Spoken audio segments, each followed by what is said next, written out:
Não existe defesa plausível para Flávio Bolsonaro. Isso se a gente analisar o caso bem friamente, como ele já foi exposto pelo Jornal Nacional. E antes de qualquer coisa, eu sei que muitas vezes a gente tem criticado duramente a imprensa, muitas vezes a imprensa tradicional divulga notícias falsas, mas fato é que agora é um relatório do COAF que existe, não foi criado pela imprensa, não foi criado pela Globo, não foi criado pelo Jornal Nacional, foi simplesmente descoberto pela Globo, e fato é que a gente tem, em um mês, 48 depósitos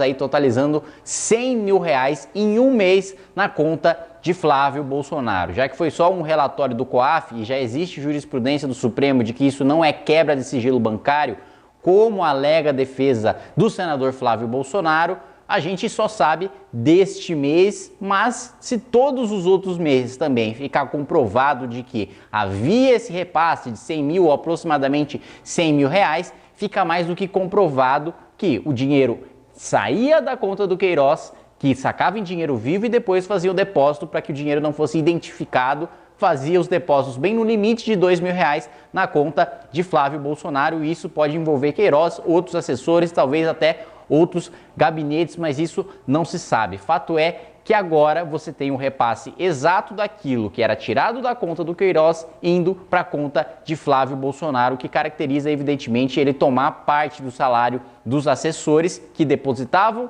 como comprovado já pelo COAF, na conta do Queiroz, e o Queiroz repassava não só parte do próprio salário, mas do salário de outros membros do gabinete que utilizavam ele como uma espécie de hub, de central, para repassar esse dinheiro para Flávio Bolsonaro, o que é absolutamente ilegal. Não tem como defender. Assistir atentamente a entrevista do senador Flávio Bolsonaro à Record, em nenhum momento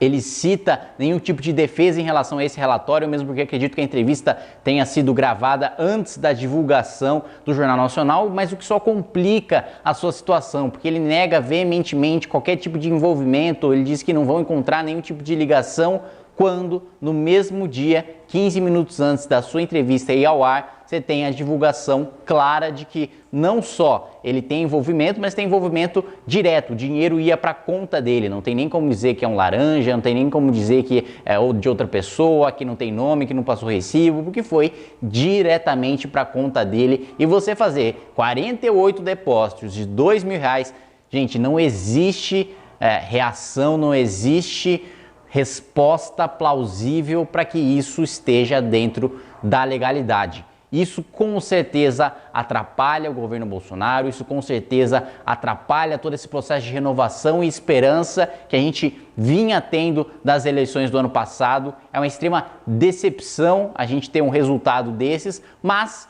como a gente sempre deixou bastante claro, dentro do Movimento Brasil Livre, não interessa quem seja, tem que ser investigado, sendo denunciado pelo Ministério Público, se tornando réu e comprovando que de fato isso aconteceu, como tudo indica que aconteceu, acho que agora é absolutamente inegável, tem de pagar pelos seus crimes, eventualmente com pena de prisão. Acho que a gente tem que ser bastante claro, tem que ser bastante duro, tem de manter a postura coerente como a gente sempre manteve, porque ficar passando pano, ficar negando os fatos, querer jogar isso, não, é culpa da imprensa. Olha, não tem movimento que brigou mais com a imprensa do que o Movimento Brasil Livre. Não tem movimento que mais expôs notícias falsas da imprensa do que o Movimento Brasil Livre. Mas isso é fato, isso não é uma criação da imprensa, é um relatório que está dado, foi descoberto, já está exposto, já está público e que mostra muito claramente 48 vezes depósitos, exatamente no limite em que você pode fazer o depósito para você não indicar a origem desse dinheiro. Ao mesmo tempo, sistematicamente, você também tem a prova do dinheiro dos assessores sendo repassados para o Queiroz e o dinheiro do Queiroz sendo repassado para o Flávio Bolsonaro. A gente também tem de lembrar que também tem um repasse comprovado para a primeira-dama Michele